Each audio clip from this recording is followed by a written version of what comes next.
ভাবিছ নেকি তোৰ গাঁৱত আহিছো কাৰণে তই যি মন যায় তাকে কবি? অতৰাই নাই ইয়াৰ পৰা।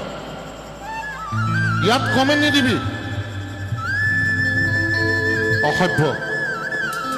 কৃষ্ণমণি নাথৰ যোৱা ৩৫-৪০ বছৰৰ এটা অভিজ্ঞতা আছে। কৃষ্ণমণি নাথৰ গান শুনিবলৈহে মাতিছ ইয়াত তহঁতে। তই আকৌ কি কৈ আছ?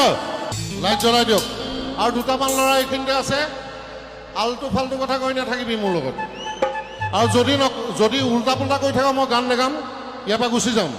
কোনে কৈছে নাযাবা গাবলৈ? কোনটো ল'ৰা? কোনে কৈছে নাযাবা গাবলৈ? ফটোমি কৰিব আহিছ ইয়াত?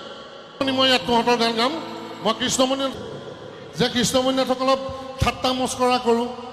হেৰৌ ভাইটি, তোৰ পিতৃ মাতৃয়েও তোক ক'ব যে কৃষ্ণমণি নাথ কোন, কিমান চনৰ পৰা গান গাইছে। 1986 মই প্ৰথম ষ্টাৰ্ট কৰিছোঁ, তই জন্মই হোৱা নাই চাগে তেতিয়া।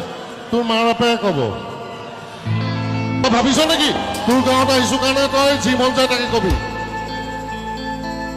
অতৰাই নাই ইয়াৰ পৰা। ইয়াত কমেণ্ট নিদিবি, অসভ্য। কৃষ্ণমণি নাথৰ যোৱা ৩৫-৪০ বছৰৰ এটা অভিজ্ঞতা আছে। কৃষ্ণমণি নাথৰ গান শুনিবলৈহে মাতিছ ইয়াত তহঁতে। তই আকৌ কি কৈ আছ? লাইট জ্বলাই দিয়ক। আৰু দুটামান ল'ৰা এইখিনিতে আছে, আলটু ফাল্টু কথা কৈ নাথাকিবি মোৰ লগত। আৰু যদি উল্টা পুল্টা কৰি থাক মই গান নেগাম, ইয়াৰ পৰা গুচি যাম। কোনে কৈছে নাযাবা গাবলৈ? কোনটো ল'ৰা? কোনে কৈছে নাযাবা গাবলৈ? ফটোমি কৰিব আহিছ ইয়াত? মই ইয়াত তহঁতৰ গান গাম। মই কৃষ্ণমণি নাথসকলক ঠাট্টা মস্কৰা কৰোঁ।